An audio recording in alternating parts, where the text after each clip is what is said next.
শীতের সকালে গরম গরম এক কাপ চা সবারই সকালে ভালো লাগে।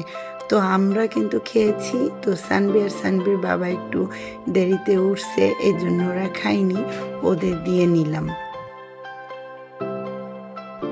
এরপরে আমি রান্না করব আজকে খিচুড়ি। তো আজকে খিচুড়ির মশলা দিয়ে খিচুড়ি রানবো। আমি কোনোদিনও এইটা দিয়ে রান্না করিনি, তো আজকে রান্না করব। আর আমাদের ঘরে খিচুড়িটা সবাই পছন্দ করে। তো আজকে একটু স্পেশাল, দেখি না এই মশলাটা দিয়ে কেমন হয়। কয়েক পদের ডাল যদি থাকে তাহলে কিন্তু খিচুড়িটা অনেক মজা হয়। যেহেতু আমার নাই, তো আমার ছিল শুধু মসুরির ডাল, আমি কিন্তু সেটা দিয়েই রান্নাটা করেছি।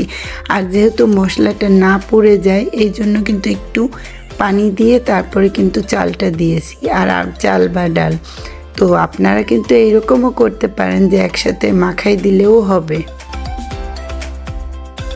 এখানে প্যাকেটের গায়ে অনেক নিয়ম লেখা থাকে, কিন্তু আসলে আমি সব নিয়ম ফলো করিনি।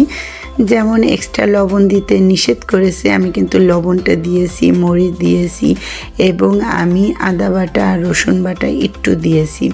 আর গরম মশলা অ্যাড করিনি, যেহেতু এই মশলাটা দিলে আর কিচ্ছুই লাগে না। তো ভাবতেছিলাম যে আজকের খিচুড়িটা কেমন না কেমন হয়, একটু ভয় লাগতেছিল।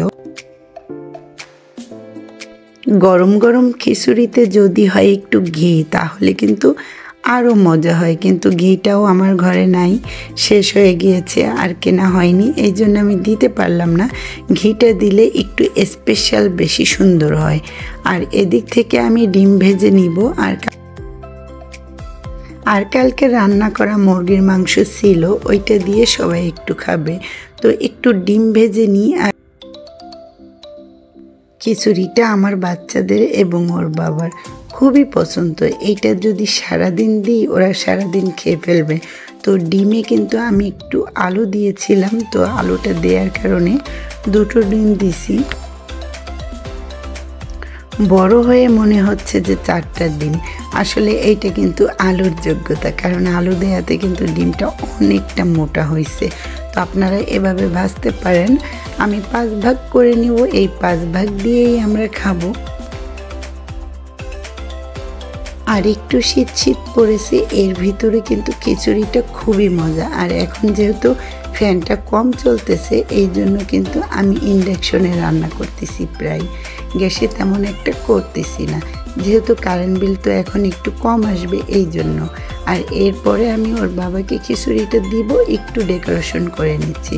আসলে ডেকোরেশন করলে কিন্তু খেতেও ভালো লাগে। যখন ডেকোরেশনটা করেছিলাম তখন একটু ভয় লাগতেছিল, কেমন না কেমন হয় খিচুড়িটা, যেহেতু আমি এই মশলা দিয়ে কখনো করিনি। তো ওদের আমি এখন খেতে দিব। তো খাওয়ার পরে আমি শুনলাম যে অসম্ভব সুন্দর হয়েছে। তো আপনারা নিঃসন্দেহে এটা দিয়ে করতে পারেন। আর আমার ডিম এনেছিল, এগুলো আমার ক্লিন করা হয়নি, এগুলো আমি ধুয়ে নিচ্ছি।